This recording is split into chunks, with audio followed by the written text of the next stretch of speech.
Les Québécois sont d'accord pour diminuer la limite du taux d'alcool au volant à 0,05 %. C'est ce que révèle un tout nouveau sondage léger qui avait été commandé par l'Association pour la santé publique du Québec.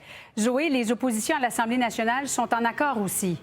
Oui, d'autant plus que l'appui à cette mesure est en constante progression. En 2022, 50 des Québécois l'appuyaient. En 2024, 54 Et maintenant, Julie, c'est 61 des Québécois qui l'appuient. Ça fait longtemps au Québec qu'on parle de cette mesure. D'ailleurs, en 2024, le député de Néligan, Monsef Desjardins, avait déposé un projet de loi qui la comprenait. Toutes les oppositions à l'Assemblée nationale sont en accord et s'explique mal pourquoi la ministre des Transports, Geneviève Guilbeault, ne va pas de l'avant. Un entêtement qu'on ne comprend pas. Nous, on pensait qu'ils avaient, je ne sais pas, des sondages internes et tout ça, mais là, les sondages sont clairs. La population est pour ça. Les partis d'opposition sont pour ça. Nous, on est pour la réduction. Je ne comprends pas, je ne m'explique pas pourquoi est-ce que la ministre s'entête. Il en va de la sécurité des gens. La société évolue.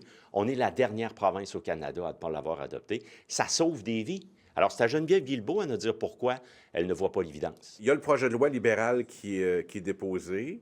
Je ne suis pas convaincu qu'ils vont l'appeler, mais si le gouvernement veut lancer le débat, il peut compter sur nous. Oui, parce que, Zoé, visiblement, ce n'est pas un sondage qui va faire changer d'avis la ministre Geneviève Guilbeault. Non, pas du tout. Elle est demeurée ferme à ce sujet. Donc, elle dit, au Québec, on a la juridiction la plus sévère là, en matière de conduite avec les facultés affaiblies. Du côté de la SPQ, qui a commandé ce sondage, on croit tout de même que le gouvernement devrait aller de l'avant parce que la documentation, la science à travers le Canada où on l'a adopté, cette mesure-là a fait ses preuves. Le taux d'accident a baissé, le taux de mortalité également. Je vous parlerai plus tard cet après-midi d'un père qui a perdu un enfant dans un accident de la route impliquant l'alcool.